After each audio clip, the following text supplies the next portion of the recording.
Time out muna tayo mga mare kung masikip at maluwang dahil for today's video, eto day, magka-camping na naman tayo. O diba?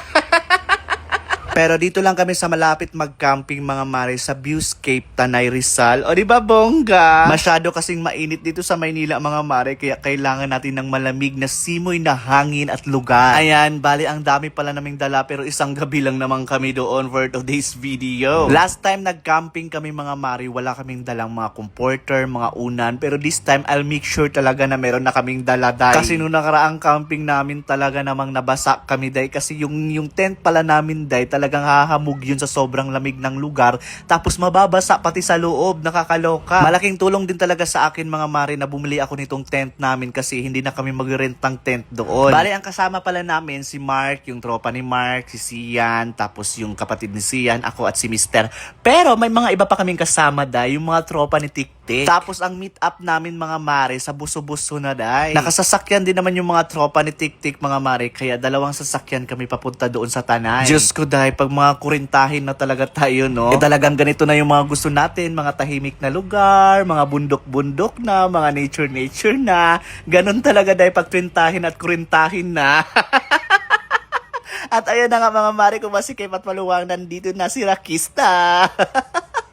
Nandito na kami sa Buso-Buso day. Nag-rest lang kami ng very light mga mare kung masikip at maluwang tapos babanat na tayo sa pagdadrive papuntang Tanay, Rizal. Tubig muna kayo dyan, ice cream muna kayo dyan, pangpawala ng init dahil sobrang init talaga pag lumabas ka ng kotse. My God, para kang tutustahin sa sobrang init day, nakakaloka. Wala kaming dalang mga pagkain mga mare kaya eto, namalengke muna kami dito sa may Tanay day, o diba bongga? So dahil overnight nga lang kami doon mga mare, so ang kakainin namin is pang dinner lang at saka breakfast. Yun lang yung bibilhin namin dito mga mare kung masikip at maluwang at dahil doon tayo sa mga easy way na lulutuin dahil camping-camping nga to.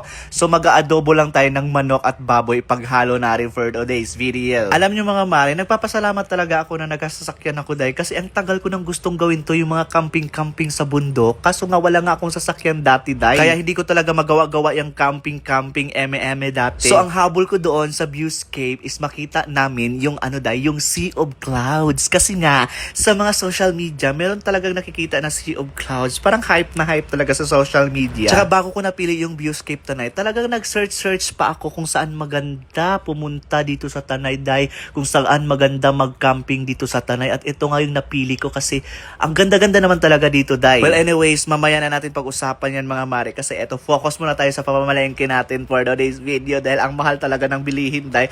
Ang nagastos ko dito sa Nature's Park namin, Nature's Park sa camping namin din, nasa mga 10,000 din. Aba, hindi ko kasi nadala yung mga sibuyas, bawang ko mga mare. Meron ako marami doon sa bahay, day. Tapos may mga karne pa ako doon.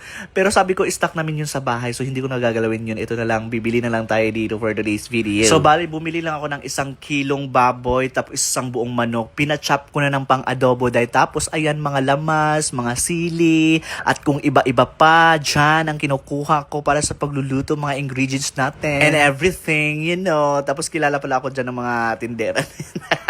Gusto sila mag-picture sa akin kasi nahiya daw sila for the days. Ay, mahiya, ano ba? Si Charis Pempeng ko na ngayon, si Jake Cyrus lang to, day. Tapos, ayan, kumuha din ako ng patatas, day, kasi ihahalo natin yan sa adobo natin. Bumili na din ako ng mga toyo, soka, oyster sauce, oyster sauce, ganon.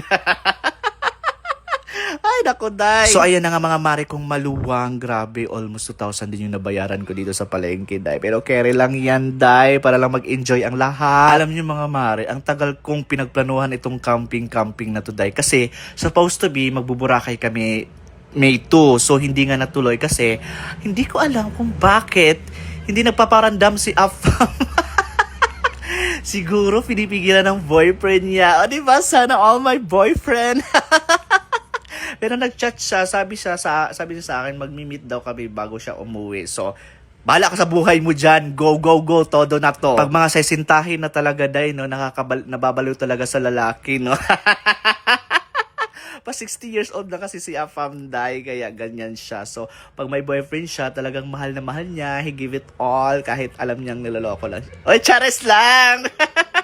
So So hindi na naman kami natuloy sa Boracay dahil dapat magbuburakay kami ng May 2 to May 5. So ewan ko ba ko dito kay Afam, Diyos mio Marimar, na stress yung kaliwat ka ng balakang ko. Dahil hindi nga kami natuloy magburakay dahil magbuburakay kami sa mga June siguro, magpapareserve na ako kasi the more na early ka magpa-reserve, the more ka makakamura. Ganun lang ang buhay mga mare kong masikip. Mag-enjoy tayo dahil habang buhay pa tayo dito sa mundong ibabaw. So ayan, bali bumili na kami ng mga itlog, bigas, lahat na saging, maling mga pang breakfast. Ang dami naming binili mga mare kong masikip at mulang kasi ilan din kami dahil 10 kami doon. So kailangan naman ng more foods para hindi tayo magutom doon sa camping eme natin. At ayan na nga mga mare, isang tray na itlog nga ang binili ko dahil na para bang mauubos namin to doon. Diyos mio Marimar. Pero pag hindi naman naubos dahil iti-take out or idadalhin na lang namin pa uwi, diba? Tapos bumili ako ng isang sipi na saging dahil kasi masarap din yan pang himagas and everything, you know. So asahan yung mga mare na sunod-sunod yung outing namin dahil kasi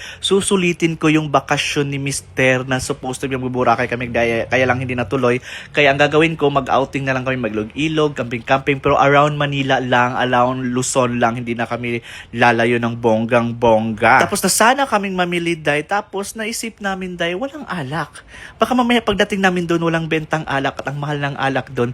Kaya bumalik na naman kami dahil at bibili kami ng alak. Siyempre pag outing, pag camping, hindi talaga mawawala ang alak for today's video dahil yan ang nagpapasigla sa ating mga outing. Pero in fairness, hindi naman ako umiinom dahil parang paano ko lang sa mga kasama ko kasi siyempre naman alam magiging KG tayo, diba? So kailangan painumin din natin yan for today's video. Kasi ako talaga mga mari, hindi na ako umiinom. Parang ewan ko ba pag inaamoy ko yung alak nasusuka na ako kaya time out na ako dyan sa alak dahil pass na ako dyan. Bali, bumili lang ako ng 2 pirasong Alfonso, 3 ko, kasya na yun sa kanila. Pero, alam nyo ba, nagkulang pa yun dahil, Diyos mio Marimar, ang lalakas uminom ng mga kasama ko na para bang hindi na healthy living ang kanilang mga ginagawa. Chares!